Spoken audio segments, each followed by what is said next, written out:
अस्सलामुअलैकुम, कैसे हैं सब लोग। आज की इस वीडियो में हम बात करेंगे कोडिce फिस्काले के बारे में। सबसे पहले तो हम देखेंगे ये किसे कहते हैं, कोडिce फिस्काले किस लिए चाहिए होता है और इसमें कौन कौन से डॉक्यूमेंट्स की ज़रूरत होती है। पाकिस्तान में हमें कौन कौन से डॉक्यूमेंट्स चाहिए, कौन कौन से पर्सन इसको अप्लाई कर सकते हैं और कैसे कैसे इसमें अप्लाई होना है, ये सारी डिटेल्स आज की इस वीडियो में हम डिस्कस करेंगे। सबसे पहले हम देख लेते हैं कोडिce फिस्काले कहते किसे। देखें, ये एक टैक्स कोड होता है। जैसे पाकिस्तान में आप ले सकते हैं कि आपकी टैक्स आईडी कह लें, आइडेंटिफिकेशन आईडी कह लें, या जो भी है आपकी एक बड़ी इंपॉर्टेंट आईडी होती है। अगर आपने यहाँ पर इटली में कोई बिज़नेस करना है या आपको कोई भी किसी भी किस्म का टैक्स या गवर्नमेंट की तरफ से आपको किसी भी किस्म की हेल्प या जो भी आपको बोनसेस वगैरह मिलते हैं वो इसी के थ्रू मिलते हैं। खैर, तो अब इसमें आप अपना ये, अगर आपने कुछ भी नहीं करवाना, वैसे भी सिंपली आप ये बना सकते हैं। चाहे आप एज अ स्टूडेंट रह रहे हैं, चाहे आप वर्क कर रहे हैं, ठीक है, तो आपको ये लाजमी बनाना चाहिए। मैं तो बल्कि आपको पता है यहाँ पे इटली में ये ज़रूरी है, आपको बनाना ही पड़ेगा। खैर, तो इसके लिए अब इसमें जो है वो पाकिस्तान के रहने वाले, ना सिर्फ पाकिस्तान के बल्कि जितने भी फॉरेनर्स हैं, बल्कि यहाँ पे रिटायर्ड नेशनल भी इसको अप्लाई करते हैं। इसके क्योंकि ये जब आप बनाएंगे तो आप बहुत सारी जो है वो इसके बेनिफिट्स लेंगे और आपको बहुत सारे बोनसेस वगैरह इजीली मिल जाते हैं। तो इस वजह से काफ़ी सारे लोग जो है वो इससे हेल्प लेते हैं, मतलब इसके ज़रिए बोनसेस वगैरह अप्लाई करते हैं। तो हमने जो है वो जिसके लिए हमें चाहिए, जो हमें ज़्यादातर पाकिस्तानी जो करवाते हैं वो जैसे दी इंतराता की जो है वो करवाते हैं, जिससे उनको जो है वो दिमांदा देते हैं। वो अपने लिए इंतराते के लिए वो एक बोनस होता है जो उनको फैमिली के लिए बोनस कह लें या डिमांड कह लें, जो है वो उनकी फैमिली जो जो लोग उन पर पाकिस्तान पे डिपेंडेंट होते हैं फाइनेंशियली, तो उनकी मद में उनको जो है वो गवर्नमेंट पे करती है।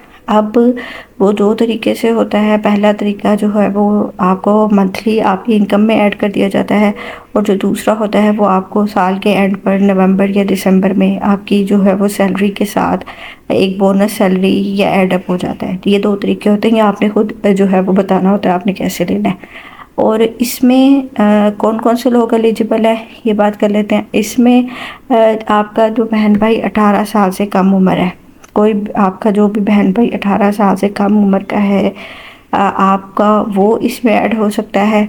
आपके पेरेंट्स, आपके माँ बाप वो ऐड हो सकते हैं, बीवी, आपके बच्चे, ठीक है, ये सब लोग इसमें ऐड हो सकते हैं, ठीक है।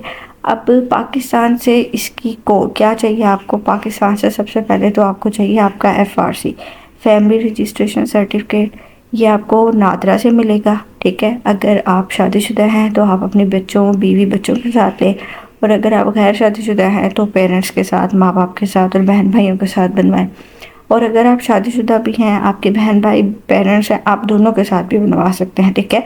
आप दोनों के साथ उसको बनवाएं। उसकी बिल्कुल करेक्शन ठीक सर्टिफिकेट आपका होना चाहिए, कोई मिस्टेक नहीं होनी चाहिए।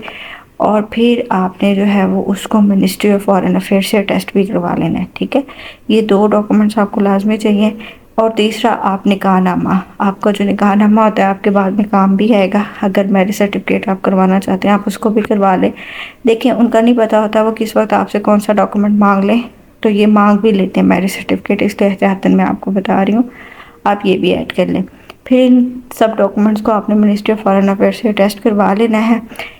पहले जब आप ये अप्लाई करते थे दिमांदा, तो आपको जो है वो सबसे पहले जब आप बहुत पुराने वक्तों में अप्लाई करते थे तो आपको किसी दिमांदा वगैरह की ज़रूरत नहीं पड़ती थी, मतलब एफिडेविट की कि आपकी जो है वो डिपेंडेंसी आपकी वाइफ की या पेरेंट्स की आप पर है, एफिडेविट वगैरह की ज़रूरत नहीं पड़ती थी, ऐसे ही हो जाता था। फिर ये रूल है कि एफिडेविट वगैरह आ गया कि आप अपनी बीवी का जो है वो और बच्चों का और पेरेंट्स का एफिडेविट बनवाएं, जिस पर ये डिक्लेयर करें कि वो फाइनेंशियली आप पर डिपेंडेंट है, और जो है वो उसको वहाँ से टेस्ट करवाएं। फिर यहाँ पर आके जो है वो आपका दिमांदा हो सकता है। लेकिन अभी जो लेटेस्ट अपडेट है उसमें ये आया है कि आप जो दिमांदा है वो आपका एफिडेविट भी अब आपके जो है वो कॉन्सुलेट वाले यहाँ पर इटली में आपके एम्बेसी वाले एक्सेप्ट नहीं कर रहे। वो कह रहे हैं कि हमें एम्बेसी ने मना किया हुआ है, अब आपको एफबीआर से नोटिस चाहिए। मतलब आप federal board of revenue FBR जाएं, वहाँ जाके ये डिक्लेयर करें कि आपकी कोई प्रॉपर्टी या आपका कोई भी और इनकम सोर्स नहीं है, इसलिए हम इसी पर्सन पे डिपेंडेंट है, वो उसको बना के दें। उसको जो है फिर आप मिनिस्ट्री ऑफ फॉरेन अफेयर से टेस्ट करवाएं और देन आप हमारे पास लेके आए और फिर हम उसको जो है वो एक्सेप्ट करेंगे। अब आपका एरिया इटली में कौन सा है, वहाँ पर अभी ये आया है कि नहीं आया, लेकिन लेटेस्ट अभी पिछले 2-3 महीनों से यही चल रहा है। ठीक है, तो आपने ये डॉक्यूमेंट बना लेने हैं। समझ आ गई होगी आपको, एफबीआर से डिमांड नोटिस कि आप जो है वो उसी पे आपका जो है वो इसी बंदे पर आप रिलायबल हैं, आपका इनकम सोर्स यही पर्सन है, एफआरसी, और अगर आप मैरिज सर्टिफिकेट लेके आना चाहते हैं वो। ठीक है, ये सब आपने मिनिस्ट्री ऑफ फॉरेन अफेयर से टेस्ट करवा लेने हैं। इसको आपने इटली में बाय कोरियर मंगवा लें, बाय हैंड मंगवा लें, ले आना है। फिर आपने यहाँ से सबसे पहले तो इसको ट्रांसलेट करवाना है। मिलान चले जाएं, रोम चले जाएं, वहाँ से आपने इसको इटालियन में ट्रांसलेट करवाना है। करवा कर फिर आपने जो है वो इसको अटेस्ट करवा लेना है उनसे।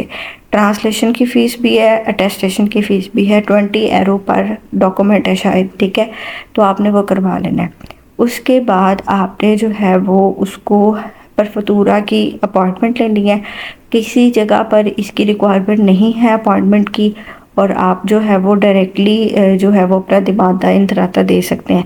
लेकिन बहुत सारे एरियाज़ में लीगलाइजेशन की पहले आपको परफतूरा से अपॉइंटमेंट लेनी पड़ती है, क्योंकि वो फिर दिमांदा वाले इंतराता वाले कह देते हैं कि आप पहले अपने रेलिवेंट आपका जो भी एरिया है वहाँ के परफतूरा से जो है वो लीगलाइज करवा के लेके आएंगे सारे डॉक्यूमेंट, तो फिर हम इसको जो है वो एक्सेप्ट करेंगे।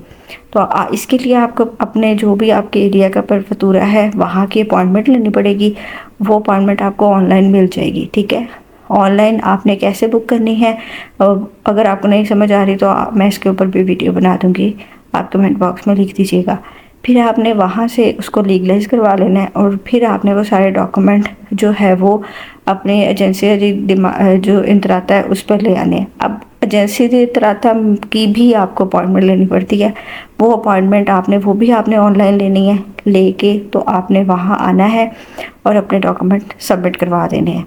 इस तरीके से आपके डॉक्यूमेंट सबमिट हो जाएंगे और फिर वो आपको बताएंगे, मतलब वो कुछ दिनों बाद 10, 15, 20 दिन या 1 महीने के अंदर प्रोसेस करके आपके कितने पैसे ऐड होने हैं, कहाँ पे ऐड होने हैं, मतलब आपने साल के एंड पे लेने हैं, उसके अंदर ऐड करवाने हैं, ये सारी तफसील वो आपको बता देंगे।